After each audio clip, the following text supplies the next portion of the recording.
Hotman Paris menyentil Komisioner Komnas Perempuan Sondang Friska Simanjuntak yang menyebut peristiwa yang dialami oleh YTR bukan bentuk penyiksaan. Padahal YTR disekap berbulan-bulan dan dianiaya hingga babak belur oleh Taufik Hidayat. Hotman Paris menyarankan Friska tak perlu ngomong lagi karena tidak memiliki makna dan terkesan tidak memiliki empati. Sebelumnya Sondang mengatakan kasus penyekapan dengan korban wanita inisial YTR tidak termasuk penyiksaan berdasar definisi penyiksaan. Hal ini mengacu pada konvensi menentang penyiksaan dan perlakuan atau hukuman lain yang kejam, tidak manusiawi, dan merendahkan martabat manusia, konvensi anti penyiksaan yang sudah diratifikasi oleh Indonesia melalui Undang-Undang Nomor 5 Tahun 1998. Menurut konvensi PBB menentang penyiksaan, suatu tindakan disebut penyiksaan jika dilakukan dengan sengaja hingga menimbulkan penderitaan fisik atau mental yang berat, ujar Sondang.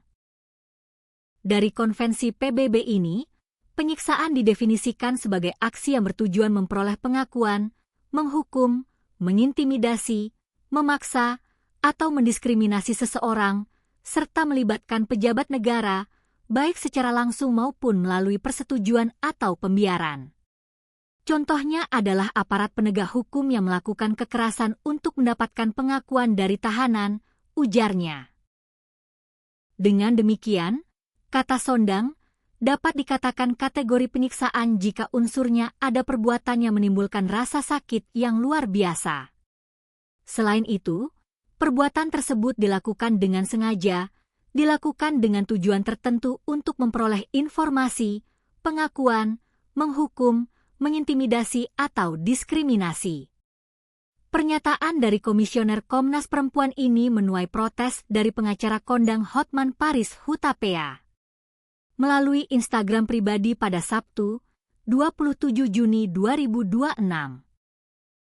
Hotman Paris mengecam keras pendapat dari Komnas Perempuan.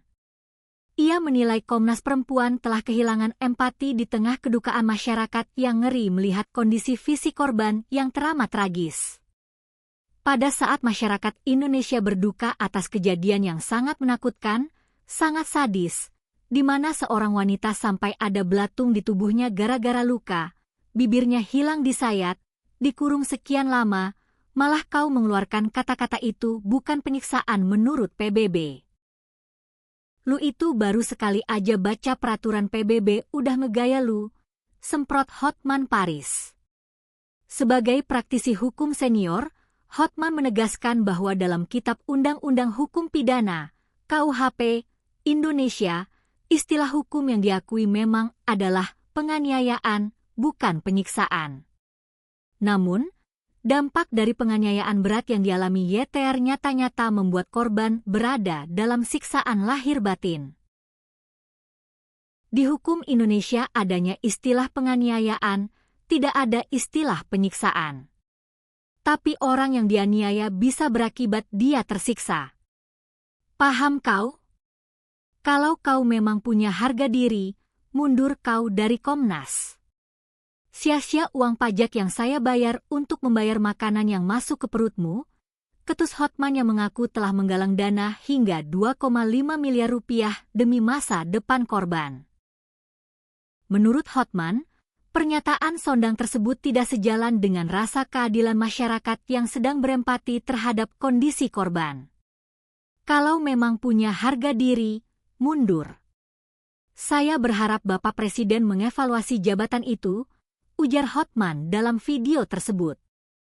Hotman menyoroti kondisi YTR yang ditemukan dengan luka berat setelah diduga disekap selama hampir 3 tahun. Korban mengalami luka di berbagai bagian tubuh, bibir sobek, hingga disebut terdapat belatung pada sejumlah luka akibat tidak mendapat perawatan. Fakta baru dalam kasus penyekapan perempuan berinisial YTR di Ranca Ekek, Kabupaten Bandung, Jawa Barat, kembali terungkap dan mengejutkan publik. Korban diduga mengalami penyiksaan brutal selama lebih dari 1 tahun sejak tahun 2024 di tangan pelaku berinisial Taufik Hidayat. Dalam penyelidikan terbaru, polisi mengungkap bahwa YTR tidak hanya menjadi korban penyekapan, tetapi juga mengalami penganiayaan berulang dengan berbagai cara. Pelaku disebut memukul korban menggunakan batang besi, senjata tajam, hingga benda-benda lain yang berada di sekitar lokasi. Tak hanya itu, YTR juga kerap dikunci dari luar rumah sehingga tidak memiliki kesempatan untuk melarikan diri ataupun meminta pertolongan.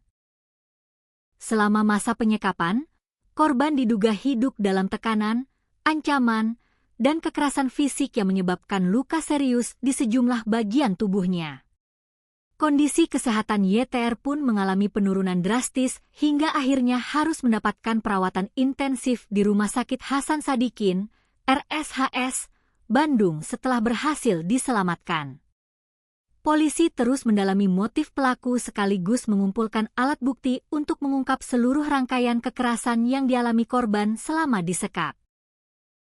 Sejumlah fakta baru yang terungkap memperlihatkan dugaan penyiksaan dilakukan secara sistematis dan berlangsung dalam waktu yang cukup lama tanpa diketahui masyarakat sekitar. Lantas, seperti apa kronologi penyiksaan yang dialami YTR, serta fakta-fakta terbaru yang berhasil diungkap penyidik? Berikut ulasan selengkapnya. Seperti diketahui, fakta baru yang sangat mengejutkan akhirnya terungkap dalam kasus penyekapan dan penganiayaan terhadap seorang perempuan berinisial YTR, 29. Di Cinunuk, Kabupaten Bandung. Aksi keji yang dilakukan oleh pelaku, Taufik Hidayat, ternyata bukan baru pertama kali terjadi, melainkan sudah berlangsung selama bertahun-tahun. Kapolda Jabar, Irjen Rudi Setiawan, membeberkan secara gamblang bagaimana kekejaman dan modus operandi yang dilakukan pelaku terhadap korban selama masa pelariannya.